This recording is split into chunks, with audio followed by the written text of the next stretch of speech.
Last week I gave some reasons why we have so much less freedom than we've been promised. Expecting conformity, demanding everyone comply with laws and customs, letting symbols of freedom substitute for real freedom. There are all kinds of ways people let their freedom slip away. One thing I touched on briefly was how some veterans of the US's many wars, and especially their supporters, claim that these vets fought for freedom. They didn't. They fought for the state. The state takes away your freedom. I'm Chris, and this is what had to be said. Before I go on, I'd like to thank Hearable for sponsoring this video. Do you like hearing things? Go to hearable.com/ithadtobesaid to receive 50% off a subscription to this channel. Or, you could just hit subscribe right there. First, we need to bear in mind who the troops really fight for. They work for the state.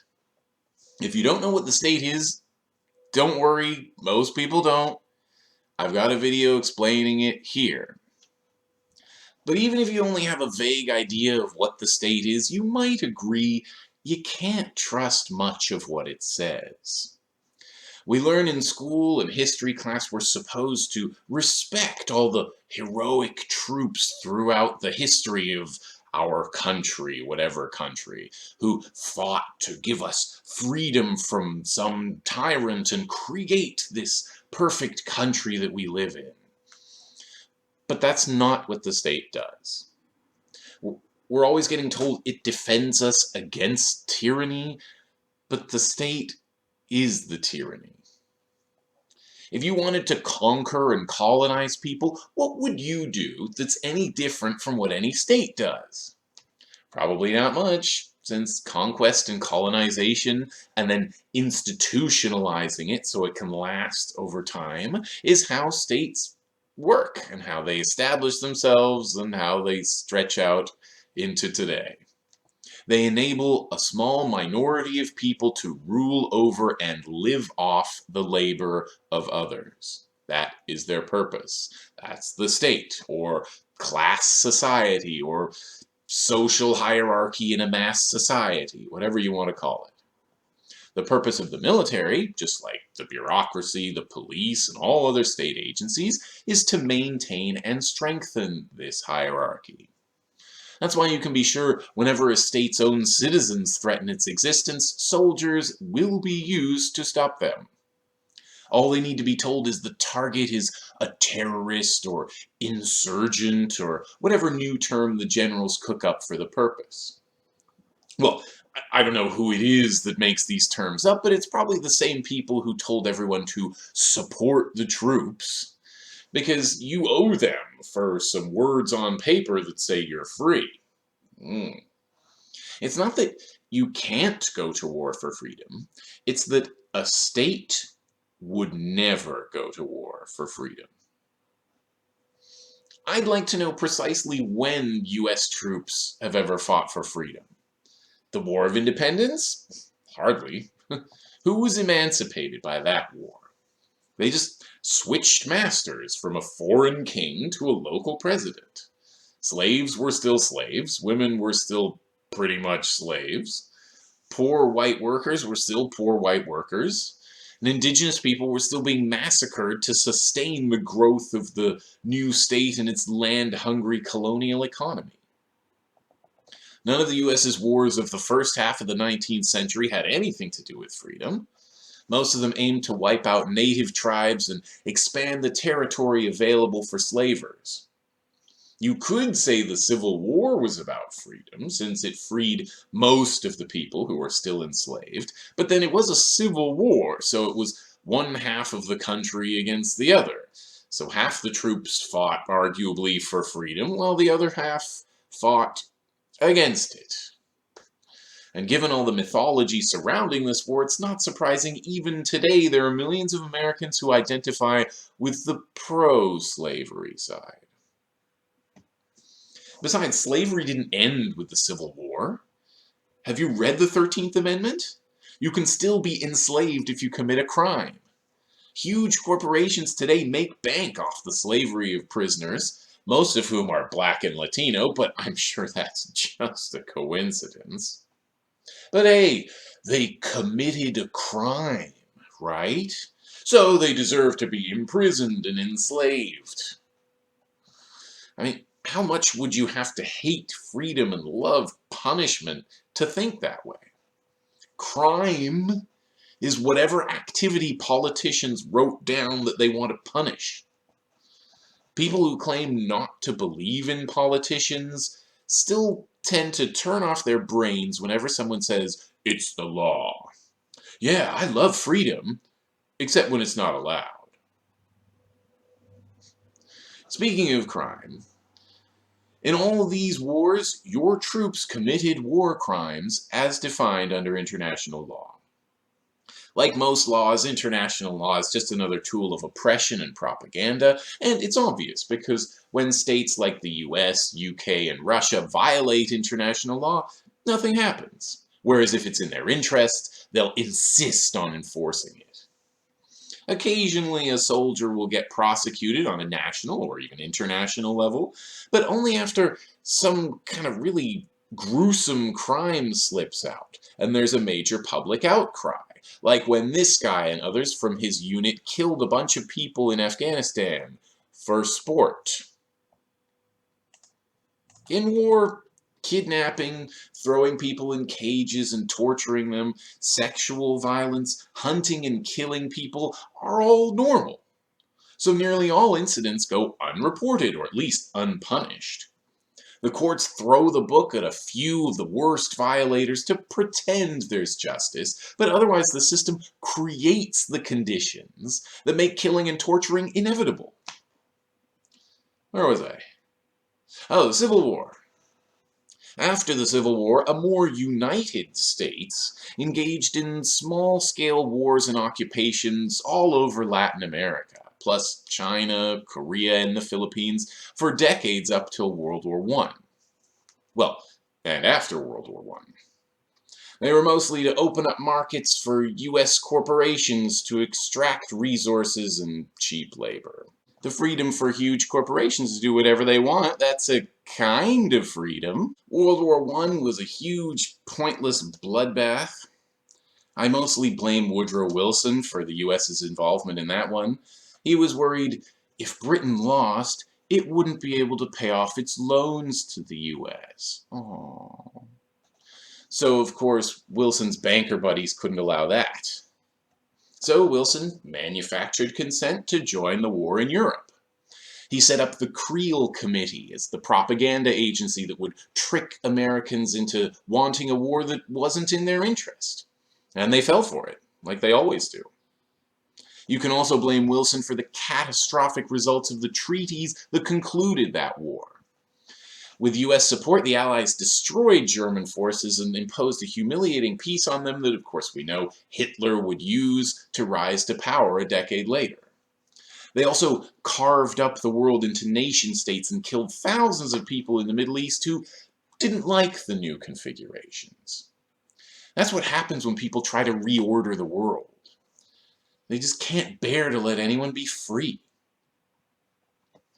World War II could be argued to have been a fight for freedom, but only if you added about a dozen caveats.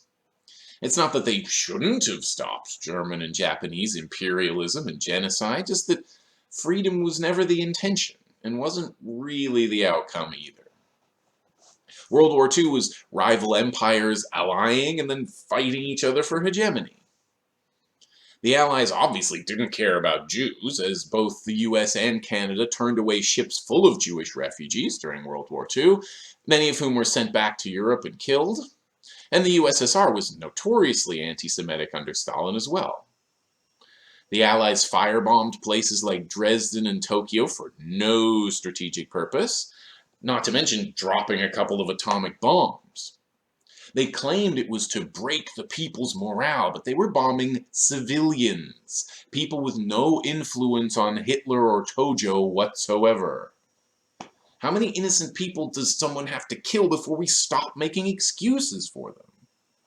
Some of the top brass admitted they had committed war crimes and would have been sentenced if they had lost the war.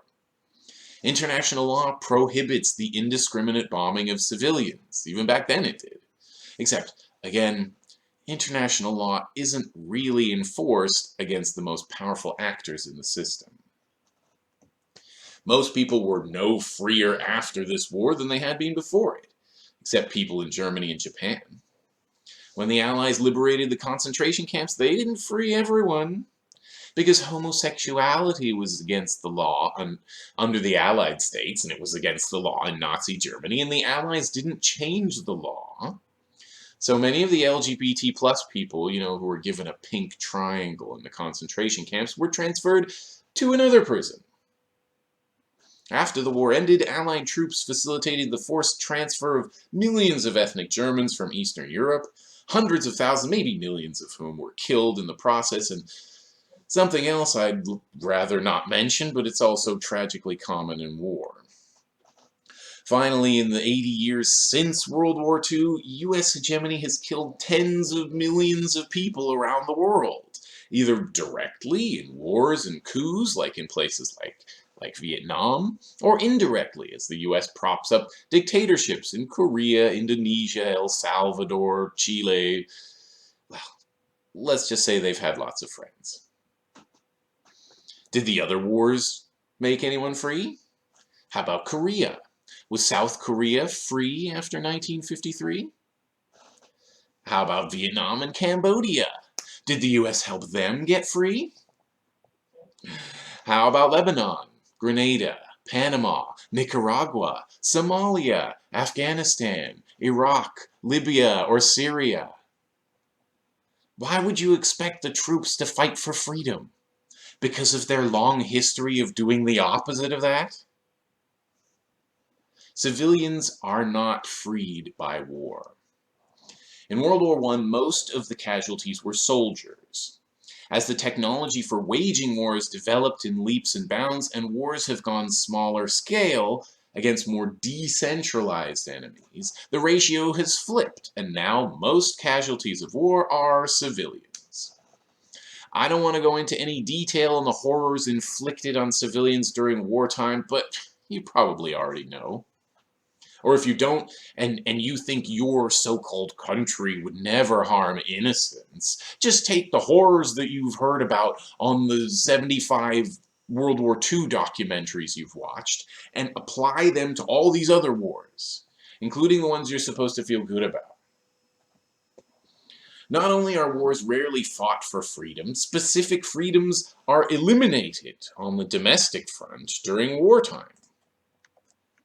As Eric Foner, a history professor, said, it's hard to see how, at any point in American history, whether it's the Civil War, World War I, the Cold War, the War on Terror, it's hard to see how these infringements on the right to dissent, infringements on basic civil liberties, actually have any military value whatsoever. Does anybody think that Germany would have won World War I if Eugene Debs had been allowed to speak in the United States?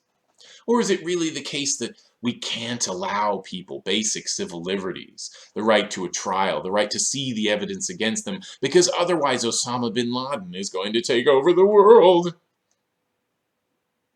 Yes, I'm sure some people think that.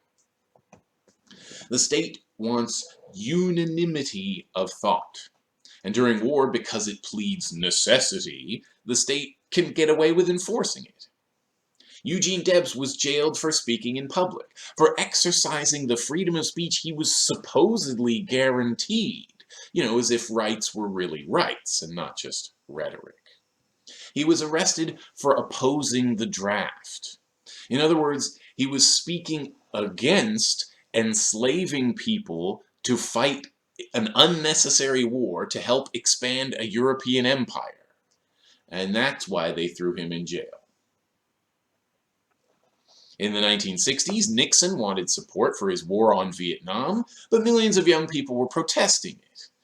Nixon knew you couldn't explicitly make protesting a war illegal, so he declared war on drugs.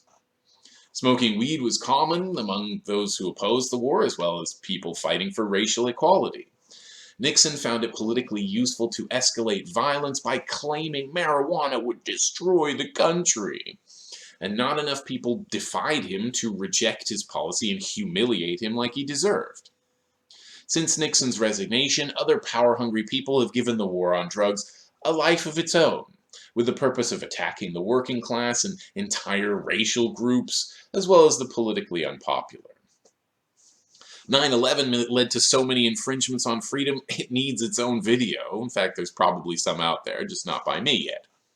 But if you know about the Patriot Act, that's a start. More recently, also unsurprisingly citing necessity and national security during the War on Terror, Barack Obama used the 1917 Espionage Act to prosecute 8 whistleblowers. That's 7 more than had been prosecuted up to that point, despite having promised in his campaigns to protect them. So if you thought information or speech were free today, you were still wrong. The usual response I get from troop supporters is, I'm clearly free, and clearly that has something to do with the troops, because I'm free to say things on social media.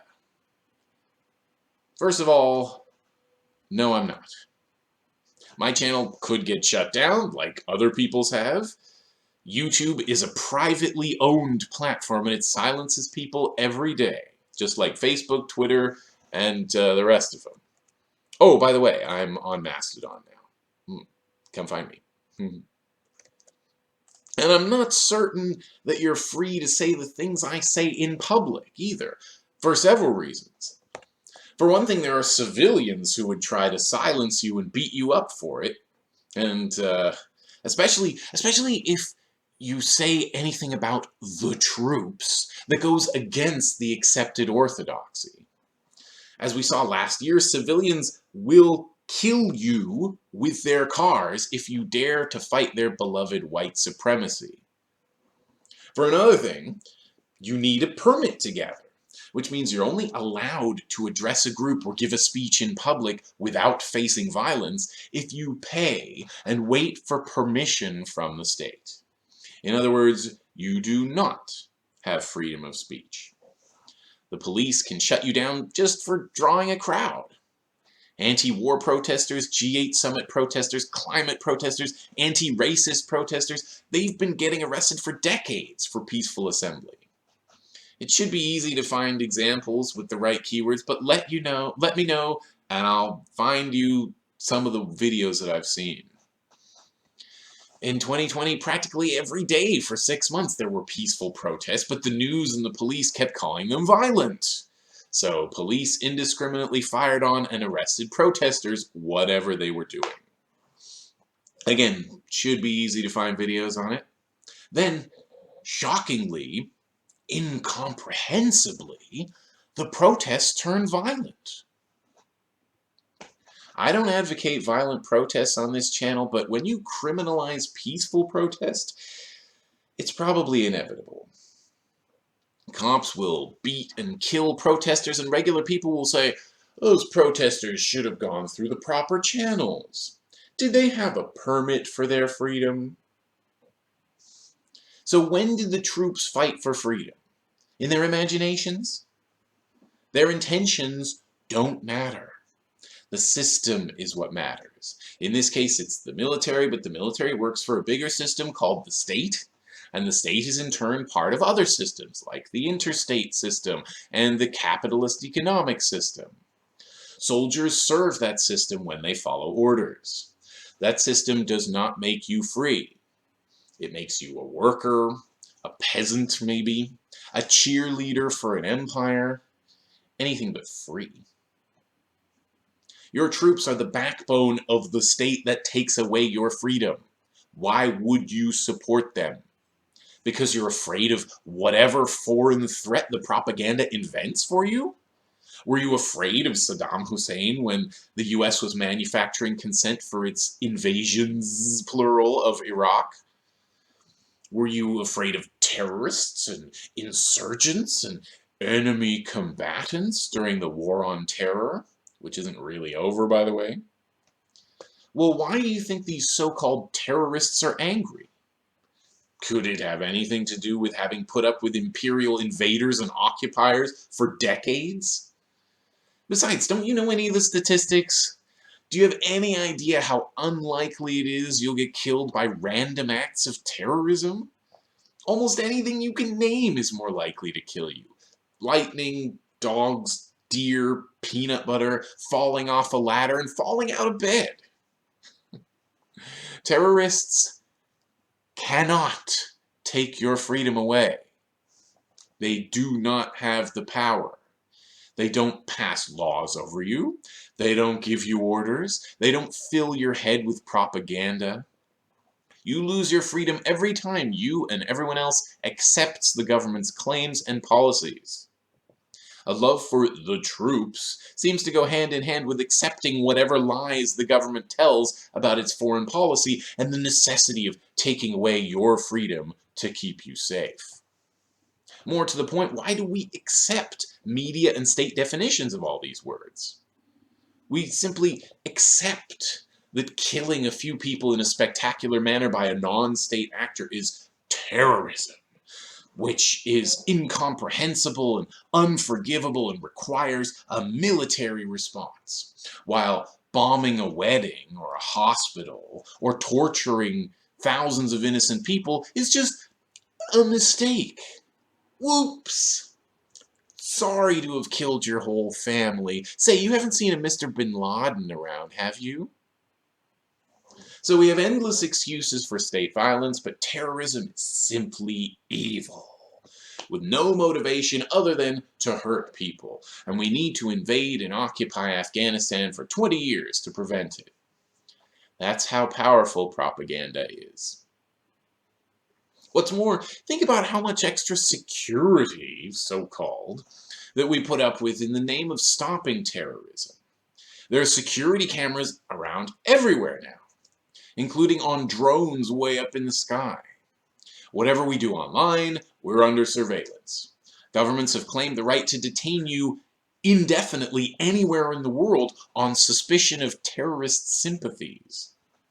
Shit, they'll take toothpaste away from you in an airport.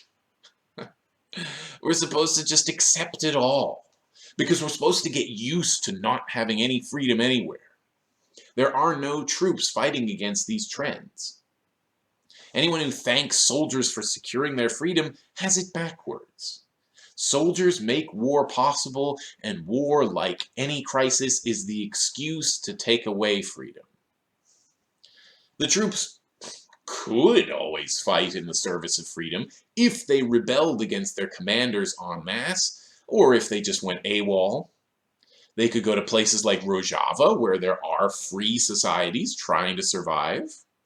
They could stay home in the US and help establish free communities and train people to defend themselves. And some soldiers do those things. Even better, how about leaving people alone and seeing if free people can defend their freedom? What do you think? Could people inhabiting a huge landmass with hundreds of millions of guns defend themselves from invaders? The invaders might have bombers and drones, I know, so I guess it's good there are RPGs. Besides, bombs and drones can't occupy cities. That would require boots on the ground. Where people are free, there's no central state you can just take over and begin administering. So you'd need to approach everyone separately, going to each door of each block of each town, demanding taxes and forcing kids to go to school and so on. How many millions of troops would the invaders need? All this could happen, sure, but only if the people, and hypothetical people who've presumably just overthrown the state, if they fail to remain vigilant. But if they're willing to defend themselves and each other, they will be rewarded with actual freedom. Thanks.